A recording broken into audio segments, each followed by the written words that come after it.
Ontem, quinta-feira, dia 4, foram lançadas duas músicas novas, entre aspas, do Guns N' Roses, né? Uma intitulada Atlas e outra intitulada Nothing. E ontem mesmo já enviaram para mim essas duas músicas e obviamente tem um monte de gente pedindo a minha opinião a respeito desse troço logo de cara, que de novo não tem absolutamente nada, e eu ouvi essas duas músicas e meu Deus do céu! Você também quer saber a minha opinião? Então presta atenção.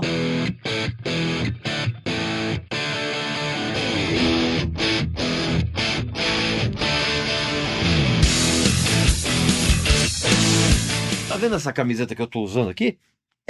Pois é, cara. É uma das centenas de belas peças que a Stamp, que está completando 40 anos de existência e é a primeira empresa no Brasil a fabricar e comercializar camisetas oficiais com estampas das maiores bandas do rock mundial, cara. Incluindo essa aqui do Guns N' Roses, que também tá aqui, olha que demais.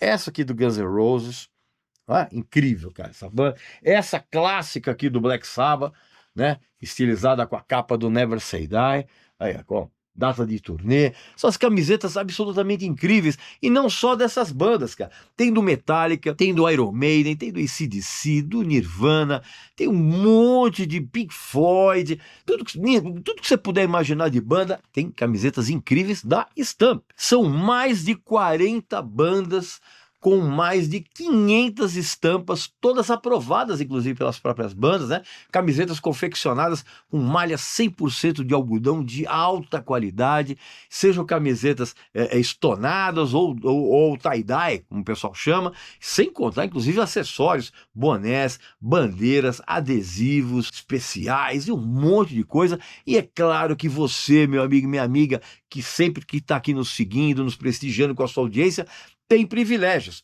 Basta que você clique aqui no link abaixo na descrição do vídeo e coloque o nosso tradicionalíssimo cupom de desconto Regis Tadeu Indica, escrito tudo junto, para você ter um desconto espetacular em todos os produtos da Stamp.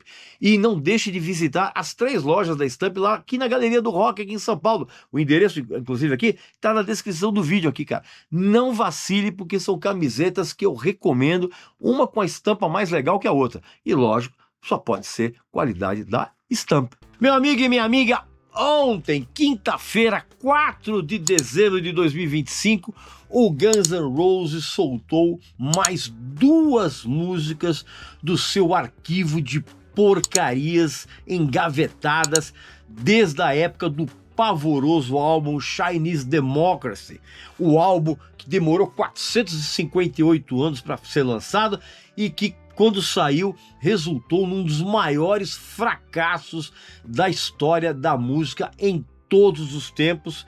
Um disco que até mesmo os mais ferrenhos fãs do Guns N' Roses, aqueles fãs bem debilóides, sentem muita vergonha na hora de se referir a ele em público. Só que esse papo, já falei aqui no canal, em outros vídeos aqui, é outra história. Agora, as bolas da vez são mais 2 refugos que o Axl Rose, o Slash e o Duff McKagan soltaram no mercado de streamings, assim como eles fizeram com aquelas músicas horríveis Absurd e Hard School em 2021, Perhaps e The General em 2023, uns tempos atrás, hein? E desse que, inclusive, as músicas que eles soltaram depois que eles voltaram a se reunir ali em 2016. Essas tais de Atlas e Nothing foram retrabalhadas, né, entre aspas, né, como diz a assessoria de imprensa da banda, o que sinceramente eu duvido, já que essas gravações lançadas têm a presença de músicos, inclusive, cara, músicos contratados que foram demitidos do Guns N' Roses há muito tempo, como o guitarrista o Robin Fink, que toca em Atlas, e o baterista Brain, que toca nas 2 músicas novas, né? O Brain, que inclusive é o apelido profissional do Brian Mantia, né? Que inclusive é um batera muito bom, que chegou a integrar o Primus e o Godflesh. No máximo, o Slash refez as guitarras e o Duff fez a mesma coisa com o baixo. Ou seja, ninguém retrabalhou nada e simplesmente os 2 fizeram aquilo que o Axl determinou que fosse feito, tanto naquela época como agora. Aliás, naquela época, Atlas tinha o título de Atlas Shrugged, que era o título de um livro escrito pela Ayn Rand. Sim, aquela mesma escritora que influenciou Neil Peart como letrista, lembra? E essa música foi criada pelo Axl sozinho, tendo como empregados ali o guitarrista, o Ron Bumblefoot, o produtor, que era o Sean Bevan, e o engenheiro Billy Howardell, né? Porque, pô, você acha que alguém teria a manha de dizer pro Axl o que fazer? Claro que não, né, bicho? Então a música inteira é do Axl. E na época foi feita uma gravação, que inclusive tem uma versão dessa música gravada na época, que tinha participação especial, sabe de quem? Que era do Brian May. É, o Brian May, acredite se quiser. Só que essa versão não apareceu, e essa música mesmo, Atlas, ela ficou de fora do Chinese Democracy por causa do limite de tempo ali do CD simples.